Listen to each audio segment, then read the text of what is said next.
John Charles Looker. I was in the U.S. Army from 1967 to 1969, and I served as in the 1st Cav Infantry.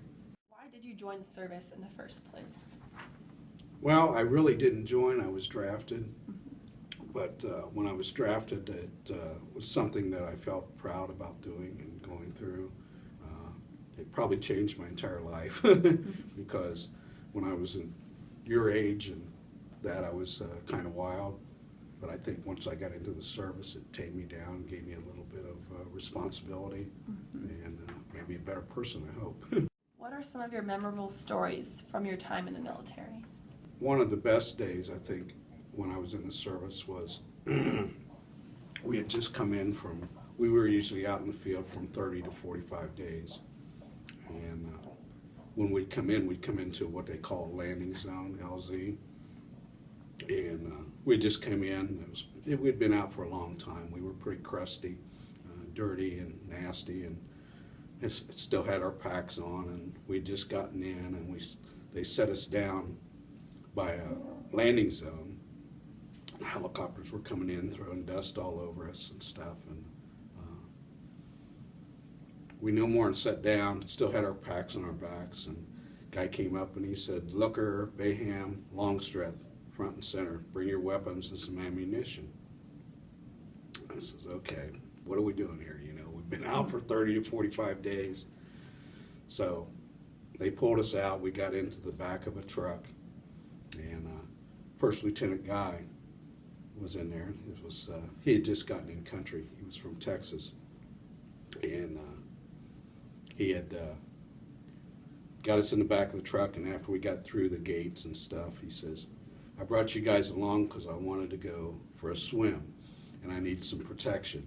He said, "There's a cooler in the back. It's full of beer and pop, whatever you want." And it was ice cold, and we hadn't had an ice cold drink for 30 days, so it was very nice. And we went out and guarded him while he swam. We got a lot of the dirt and crust off of us too, and it was a very nice day.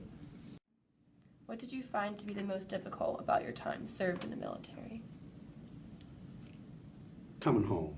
You know, we were in combat all the time, but when I came home, I spent 3 months in a hospital in Guam and 3 months in a hospital at Valley Forge, Pennsylvania.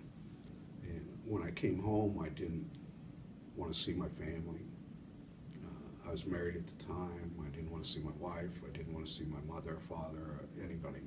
I didn't want to see anybody till I felt good about going home. And it was that time of, I guess, you know, getting back to civilian life that was tough. It was tough for me. It actually took me a couple years to do that, to get back into. And during that 2 years after I got back, I was just a mess all the time. I just wanted to be free. You know, after being under the gun for 24 hours a day, 7 days a week for 10.5 months, I just wanted to be free. And then is there a story about someone you served with that you wish to share about? Yeah, when I came back to Valley Forge, one of the guys that I was over there with, Earl Longstreth, he had left the field that morning before I'd gotten shot. I'd already been wounded twice prior to that with shrapnel, but it wasn't anything that would take me out of the field. And when I got shot, he had left that morning when Steve had came in that day to go back to the States, and he only had like 4 days left in the service. He just wouldn't leave the field because he didn't want to leave Billy and I while we were there, which is something that you learned. You know, you counted on certain people. So Billy Bayham, Earl Longstreth, and I were always together wherever we were at. And the next morning, when I woke up after being wounded, he was standing right at my bedside, just hollering at me, "I can't leave you for one goddamn day, and you get shot." I feel very strongly about Billy. I call him every year on March 9th and thank him for letting me live one more year. because when I found out from the medic that actually shot me up with the morphine that night, by the time we got picked up by the helicopters, it was 7 o'clock in the morning, and I only had about, he said that I had about 15 minutes left to live if I would have bled out. So that's how close I was to death. How would you describe an average day for you while you were on active duty?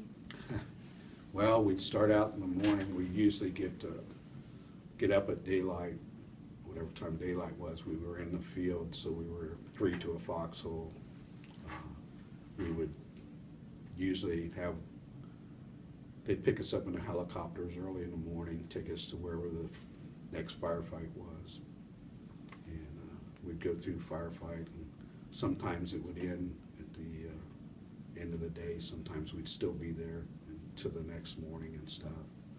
But our evenings, we'd be 3 to a hole. It was usually Billy, Earl, and myself. And we'd pull 2 hours on, 2 hours off, or 4 hours off to sleep, and then 2 hours back on during the night. Get up and do the same thing the next day. So. Do you have any advice for a student here at MHS who might be thinking about a career in military? Yes, I do, because I think that the military gives you discipline, gives you a lot of things that I think when you're young. As a matter of fact, I'd recommend it for anybody going in, even if you only took a 2-year tour before you go to college, because once you get that discipline behind you, you go back to college, I think it's a great opportunity for you. It makes you appreciate college more. When you leave here as a senior, you're still wild and try to sow your wild oats, and I think it's time for, a little discipline in your life. So you don't appreciate what you have, I guess, until you actually get and lose it for a couple of years. And then, is there anything you wanted to add to your story before we end this interview? The only thing I'd like to add is that, one of the things that I think a lot of our current soldiers who are serving in Iraq and Afghanistan, they spend a lot of tours going there. I mean, there's the 4 or 5 tours where they go back to Iraq and Afghanistan. And I don't believe they realize when they come back home that there's help for them. Like I said in the beginning, it took me 25 years to be able to tell my story. And you need to get that story off of your chest before that time. If you don't, it just carries and builds in you for all those years. But they need to talk to somebody. And there's a lot of help out there.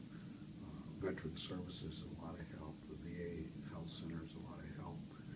There's a lot of groups that talk about post-trauma stress, and they really need to get into those groups and be with other veterans so they can relay that story